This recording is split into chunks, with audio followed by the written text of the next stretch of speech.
societies in Ireland and of course globally, just to give you some flavours of some of the work that we are doing.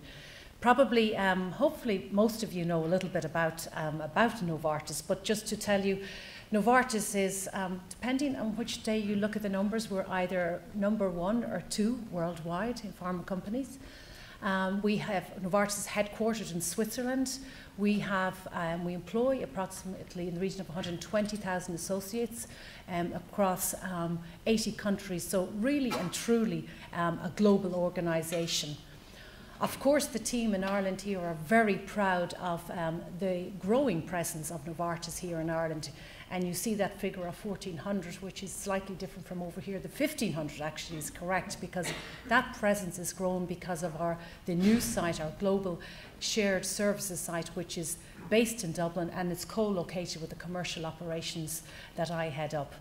We also have, of course, 2 manufacturing facilities, one based in Ringaskiddy in Cork, and the other, which is actually an intraocular lens manufacturing facility based in Model Farm Road, also in Cork. So I just want to talk a little bit about some of the trends that's really shaping the way that we work, and probably shaping the way that all of us work and interact. And these are not particularly new themes. They're themes that probably you're all familiar with, but I think it's no harm to talk through them to really set the context for some of the discussions and for why we see some of the change that is coming down our way. And the first, probably the most powerful trend is that of demographics. By 2025, there will be 1 billion more people on this earth. There will be in excess of 500 million more people over the age of 50. And if you can imagine already the burden that chronic diseases exist, not just in Ireland but globally, you can imagine the impact of these demographics on healthcare systems. The situation, of course, in Ireland is no different. Over the same horizon, we will have another approximately 500,000 more people in Ireland, and another about 256,000 more people over the age of 50. So that in itself locally will drive increased demand on our healthcare system. And if you look at some of the projections, now this is not Novartis projections, this is World Bank projections, and they're approximate global projections. If we keep going at the current rate, expenditure on health is set to double over this time horizon, the next 25 years. So clearly we all need to do something to make sure, because this is not a sustainable position. We need to look at our resources, and we need to look at driving more efficiencies and looking at ways of getting better use from healthcare resources. And for example, even today's theme, adherence, and here adherence can make sure that we adhering to to guidelines, to processes, and to medication can help us to address somewhat some of that issue, getting better use of the resources. Another significant trend is that of patients' awareness and involvement with their own health. Patients, as we all know, are taking increasing responsibility for their health. And this has been facilitated, of course, by access to the internet, but also facilitated by access and penetration of wearable technologies.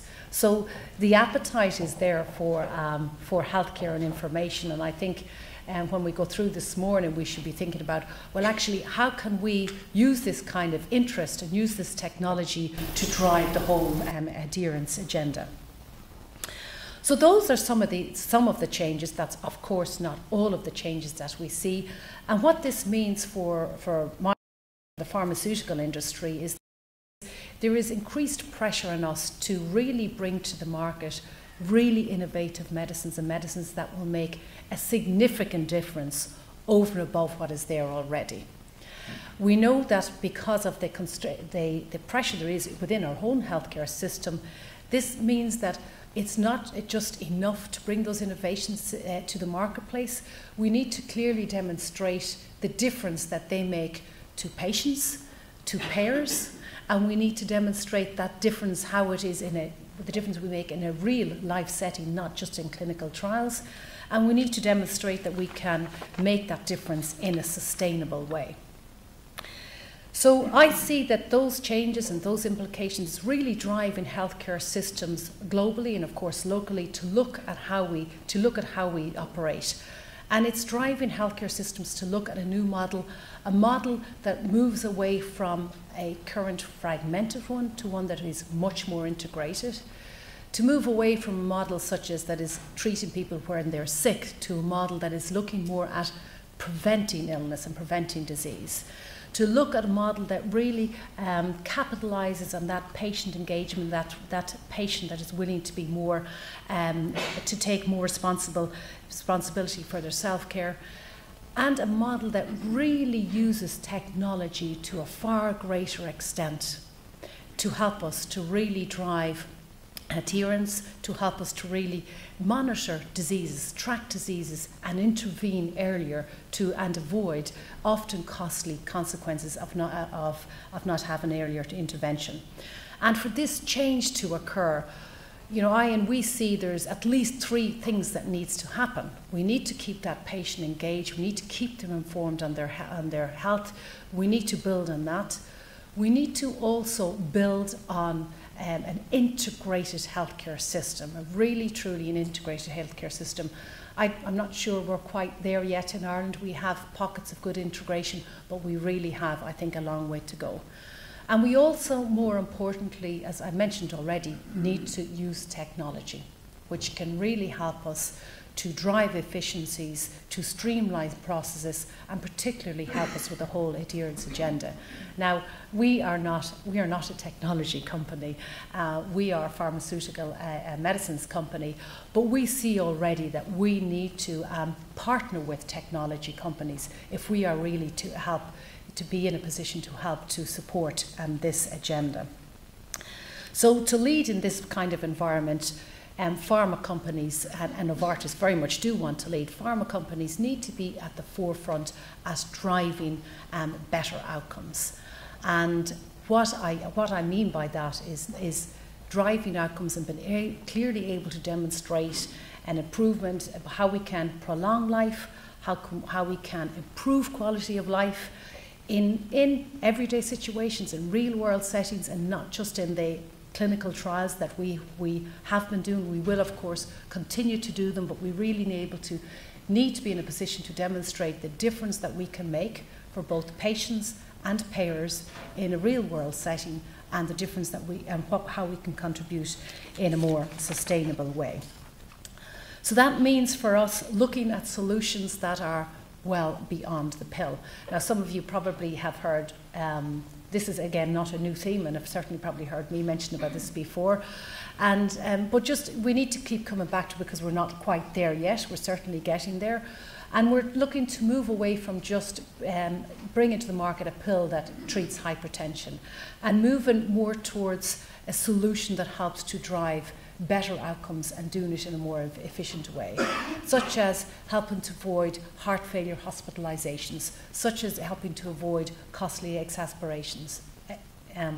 So instead of just offering the product itself, we will be offering the product and a range of solutions, or proposing a range of solutions around that product. Solutions that would help, for example, to address adherence, solution that would help improve diagnostics and help, as I say, prevent more serious sequelae. So what we have been doing over the last couple of months, and actually over the last couple of years, and we're looking to do more of, is to partner with healthcare systems and to partner with people like yourself in this endeavour to make sure that we bring those solutions that I mentioned. So just by way of example, locally here, maybe some of you are familiar with Gilenya, which is a treatment for multiple sclerosis. And we have, of course, a nurse program around that Gilenya that is involved in the initiation phase for Gilenya. But within that program, we have quite an intensive adherence motivational program that we take the patient through, that we educate them on the importance and the value of adherence. And then we follow up that face-to-face discussion with a series of phone calls to check in on the patient, to see how they are, to ensure they're adhering and to help them on that journey. We also propose that they register with our text messaging service, Don't Forget ID, don'tforget.ie. That service is open to all patients, where they register it, and if they're taking a daily medication, it'll prompt them on a daily basis to take their medication. If it's monthly, it'll prompt them on a monthly basis to take their medication. So these kind of programs, we believe, will help those patients adhere, comply, and therefore put them in the position to get the best out of their Gilenya, out of this particular medication. Looking to the future a little bit more, Cosentyx is a product that we will hopefully soon launch in Ireland. Some of you probably will have heard about it already. It's a product for psoriasis. Psoriasis, as you know, is quite a serious and debilitating condition. And Cosentyx offers the opportunity for clear or almost clear skin.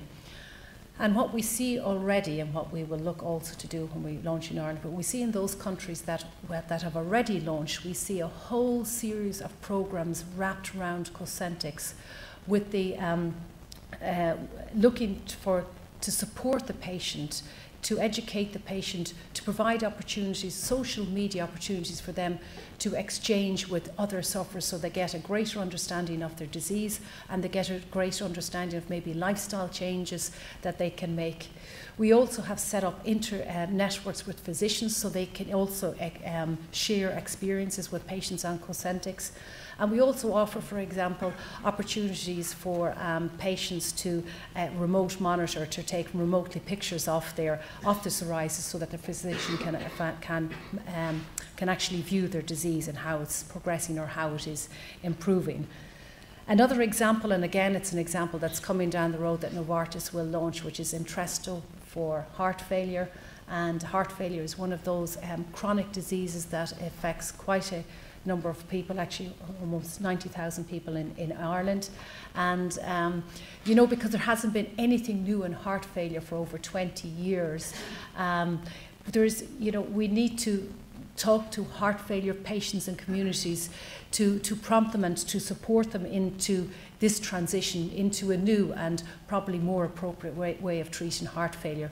So again, we're seeing in other countries, we set up social media programs to discuss issues of the heart, to raise awareness of heart failure, and to move away from where some people look at heart failure, well, it's just disease of aging and we have to get on with it, and to move away from that and to move more into this is a disease that can and should be treated, and we should be advocating for better care. So those are just some of the examples of what we are doing in Novartis locally and globally to help patients adhere, to help patients and payers get more from the interventions that we offer. So in summary, I certainly believe that the environment is, as I started at the outset saying, the environment is changing. We will see continued and increased demands on our resources. We need, we need all of us involved in our healthcare. We need to look at how we make the best use of those resources and we get the best value from those resources. And one of the ways that we can do that very much is looking at how we adhere. We're looking at the systems that we set up, the processes and the procedures that we set up, and the interventions that we recommend, and then making sure that we have adherence to those. I certainly believe that adherence in turn can help us to drive better outcomes, and of course improved better outcomes helps us to get better value and obviously help us to run a more sustainable system. I think we can all contribute in different ways, and I look forward to the discussion on it. And of course, Novartis are eager to continue to partner and collaborate in this endeavour. So thank you.